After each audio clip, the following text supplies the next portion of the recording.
ಯಾವ ರೀತಿ ಪಕ್ಷವನ್ನ ಬಲಪಡಿಸಲಿಕ್ಕೆ ಶಾಸಕರಲ್ಲಿ ಸಲಹೆಗಳನ್ನ ಕೇಳಿದ್ರು. ಚುನಾಯಿತ ಪ್ರತಿನಿಧಿಗಳು, ವಿಧಾನ ಪರಿಷತ್ ಮತ್ತು ವಿಧಾನಸಭೆ ಸದಸ್ಯರಲ್ಲಿ ಯಾವ ರೀತಿ ಪಕ್ಷವನ್ನ ಬಲಪಡಿಸಲಿಕ್ಕೆ ನಿಮ್ಮಲ್ಲಿ ಸಲಹೆ ಇದೆಯನ್ನ ತಿಳಿಸಿ ಅಂತ ಕೇಳಿದ್ದಾರೆ. ಅದಕ್ಕೆ ವಿವಿಧ ಶಾಸಕರುಗಳು ಎಲ್ಲರೂ ತಮ್ಮ ಸಲಹೆಗಳನ್ನ ತಿಳಿಸಿದ್ದಾರೆ. ಏನೊಂದು ರಾಜ್ಯ ಅಧ್ಯಕ್ಷರ ಆಯ್ಕೆ ವಿಚಾರದಲ್ಲಿ ಯಾವುದು ಮಾತುಕತೆ ಅಲ್ಲ ಇದು. ರಾಜ್ಯ ಅಧ್ಯಕ್ಷರು ನಿಮ್ಗೆ ಯಾರು ಬೇಕು, ನಿಮ್ಗೆ ಯಾರು ಬೇಡ, ಇನ್ನೊಂದು ಮತ್ತೊಂದು ಚರ್ಚೆ ಏನಿರ್ಲಿಲ್ಲ. ಬಹಳ ಮುಖ್ಯವಾಗಿ ಪಕ್ಷ ಬಲಪಡಿಸಲಿಕ್ಕೆ ಹೇಗೆ ನಾವು ಕೆಲಸವನ್ನು ಮಾಡಬಹುದು ಅಂತ ಕೇಳಿದ್ರು. ಹಾಗಾಗಿ ಯಾರ್ಯಾರು ಏನೇನು ಸಲಹೆ ಕೊಡಬೇಕು ಕೊಟ್ಟಿದ್ದಾರೆ.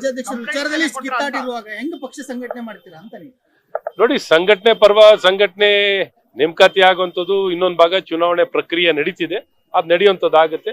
ಒಂದು ಪ್ರಜಾಪ್ರಭುತ್ವ ವ್ಯವಸ್ಥೆನಲ್ಲಿ ಕೆಲವು ಏನೊಂದು 4 ಗೋಡೆಗಳ ಆಚೆ ಹೋಗುವಂಥದ್ದಾಗಬಾರ್ದು. ಇವತ್ತು ಆ ರೀತಿಯಲ್ಲಿ ಕೆಲಸವನ್ನ ಮಾಡಬೇಕು ಅನ್ನುವಂತ ಒಂದು ಸ್ಪಷ್ಟ ಸಂದೇಶವನ್ನು ಕೊಡುವಂತದ್ದಾಗಿದೆ.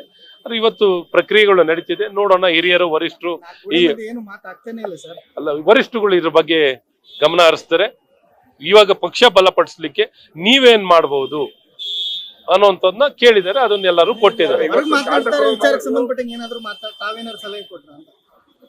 ಅದ್ರ ಬಗ್ಗೆ ಏನಿಲ್ಲ, ಪಕ್ಷ ಬಲಪಡಿಸಲಿಕ್ಕೆ ಅಷ್ಟೇ ಕೊಟ್ಟಿದ್ರು.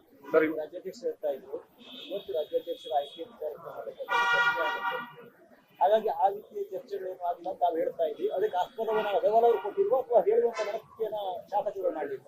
ಇಲ್ಲ, ಬಹಳ ಸ್ಪಷ್ಟವಾಗಿ ಸಭೆಯ ಪ್ರಾರಂಭದಲ್ಲೇ ನಮ್ಮ ಪ್ರಭಾರಿಗಳು ಬಹಳ ಸ್ಪಷ್ಟವಾಗಿ ಯಾರು ಅಧ್ಯಕ್ಷರಾಗಬೇಕು, ಇನ್ನೊಂದು ಮತ್ತೊಂದು ಸಲಹೆ ಸೂಚನೆಗಳು ಯಾರ್ದು ಬೇಕಿಲ್ಲ, ಆ ಪ್ರಕ್ರಿಯೆನೇ ಬೇರೆ. ಅದಕ್ಕೆ ಶಿವರಾಜ್ ಚೌಹಾಣ್ ಅವರು ಅದಕ್ಕೆ ಪ್ರಭಾರಿಗಳಿದ್ದಾರೆ, ಅದಕ್ಕೆ ಅವ್ರಿಗೆ ಜವಾಬ್ದಾರಿ ಇದೆ, ಅವ್ರು ಆ ಕಾರ್ಯವನ್ನು ಮಾಡ್ತಾರೆ. ನಾನು ಬಂದಿರೋದು ಪಕ್ಷನ ಹೇಗೆ ಬಲಪಡಿಸಬಹುದು, ನಿಮ್ಮ ಸಲಹೆಗಳು ಏನಿದೆ ಅನ್ನೋಂಥದ್ದು ತಿಳಿಸಿ ಅಂತ ಹೇಳಿದ್ದಾರೆ. ಆ ಪ್ರಕಾರದಲ್ಲಿ ಇವತ್ತಿನ ಸಭೆ ನಡೆದಿರುವಂತದ್ದಿದೆ. ಕೆಲ ಶಾಸಕರು, ಸಂಸದರು ಗೈರಾಗಿದ್ದಾರೆ, ಇದ್ರ ಬಗ್ಗೆ ಏನೋ ಪ್ರಸ್ತಾಪ ಆಯ್ತು ಸರ್? ಇಲ್ಲ, ಯಾರ್ಯಾರು ಯಾಕೆ ಬಂದಿಲ್ಲ ಕೇಳಿ ಅಂತ ಹೇಳಿದ್ದಾರೆ.